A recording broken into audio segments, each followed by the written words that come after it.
আমরা কিন্তু আপনাদেরকে হয়রানি করার জন্য আসিনি, আমরা আসছি সাধারণ মানুষের কথাটা চিন্তা করে আমাদের দায়িত্বের জায়গা থেকে আসছি। আপনাদেরও যারা সাপ্লাই দেয় তারাও যদি আপনাদের সাথে প্রাইস নিয়ে দাম নিয়ে কোনো ধরনের চাপ প্রয়োগ করার চেষ্টা করে আপনারা আমাদেরকে জানাবেন, আমরা সরাসরি তাদের কাছ থেকে বুঝে নিয়ে আসবো। ঠিক আছে, থ্যাংক ইউ, ভালো থাকেন। একটা বিষয় হচ্ছে মসুর ডাল যেটা 150 টাকা বিক্রি করছেন, এটা কি ছোট দানা? ছোট দানা দেশি। আচ্ছা, ক্যাশমো মধ্যে কিন্তু আমরা যে খুচরা বাজারে গেলে পাই না, যখন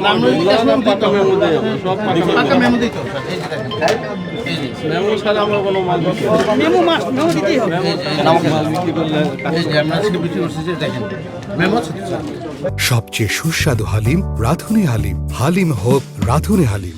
আর মুগ ডাল কত করে? স্যার মুগের ডাল, 47। চিংড়ি মাছ দিয়ে আর চিনি মাছ বিক্রি করেন না? চিনি কত করে? 47-20 টাকা। এটা কি 50 কেজি?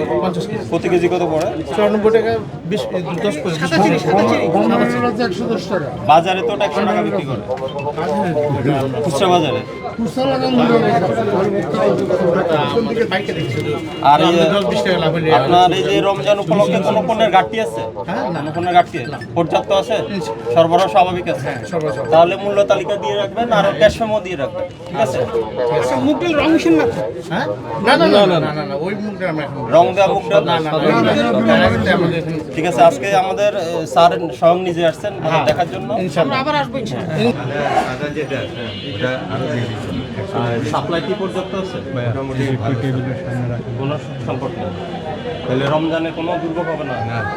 আমার পারবে না তো, কোনো দুর্ভোগ হবে না। স্যার এই যে আমাদের সাথে স্যার আসছে, এই যে ডিজি স্যার, ভোক্তা ডিজি স্যার স্বয়ং আমি তো আমাদের যারা ভোক্তা অধিকার তাদের সাথে নিয়ে আসছি, আমাদের কাজ করতে বাজার ঠিক আছে। আপনাদেরও যারা সাপ্লায়ার আছে তারাও যদি আপনাদের থেকে বেশি দামে নিতে চায় বা বিভিন্ন মিল মালিক যারা মিল গেট থেকে নিতে চায় আমাদের খবর দিবেন, আমরা অডিওটা খুলে ভাই আপনি এক জায়গায় ডাউন করেন তারা যাতে ঠিক আছে।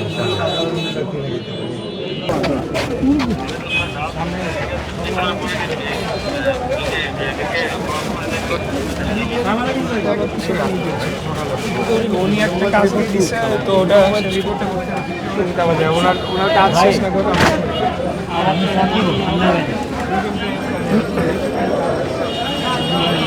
যারা ওই অধিদপ্তরের আন্ডারে। ভালো আছেন ভাই? দোয়া করেন ভাই।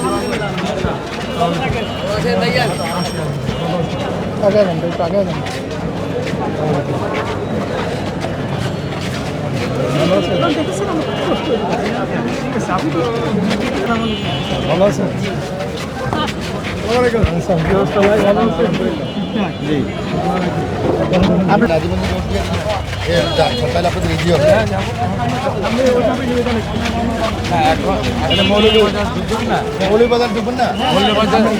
এখন আমাদের সরকারের পক্ষ থেকে একটা জোরালো বার্তা রয়েছে, যাতে কোনোভাবে অতীতের ন্যায়, অতীতে যেভাবে বাজার সিন্ডিকেট করা হয়েছে, বাজার সিন্ডিকেট করে বিভিন্ন ভোগ্য পণ্য, বিভিন্ন খাদ্যদ্রব্যের দাম সেটিকে ম্যানিপুলেট করা হয়েছে এবং সেখানে একটা অবৈধভাবে মজুতদারির মাধ্যমে দাম কারসাজি করা হয়েছে, যার ফলে ক্রেতাদের আপনারা দেখেছেন যে চরম ভোগান্তিতে তারা পড়েছে, কীভাবে জিনিসপত্রের দাম বেড়ে গিয়েছিল।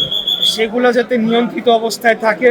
আপনারা জানেন যে বাংলাদেশের বেশিরভাগই যেগুলো ভোগ্য পণ্য এবং যেগুলো ইম্পোর্ট হয়ে থাকে, বড় বড় কয়েকটা কোম্পানি তারা মানে যেগুলোকে আমরা মাফিয়া বলে থাকি, এই মাফিয়া সিন্ডিকেটে তারা এখনো বহাল রয়েছে। যাই হোক, আমরা সেই বিষয়ে পরে আলাপে যাব। আজকে আমরা আসছি যে বাজার মনিটরিংয়ে, বাজার পরিস্থিতি পর্যবেক্ষণ করার জন্য এসেছি। আমরা এরপরে বাদামতলিতে যাব। এইভাবে আমরা আমাদের সাথে ভোক্তা অধিকার অধিদপ্তরে যারা আছেন ডিজি সাহেব রয়েছেন এবং ম্যাজিস্ট্রেট এবং স্থানীয় প্রশাসন ওনারাও রয়েছেন। বেসিক্যালি একজন জনপ্রতিনিধি হিসাবে ওনাদেরকে সহযোগিতা করার জন্য এসেছি, যাতে জিনিসপত্রের দাম সেটা ক্রয়ের সাধারণ মানুষের ক্রয় ক্ষমতার মধ্যে থাকে এবং এখানে কোনো বাজার কারসাজি কোনো সিন্ডিকেটের মাধ্যমে যাতে জনগণের পকেট কেটে নিয়ে না যায় কেউ, সেটার জন্য আমরা এসেছি।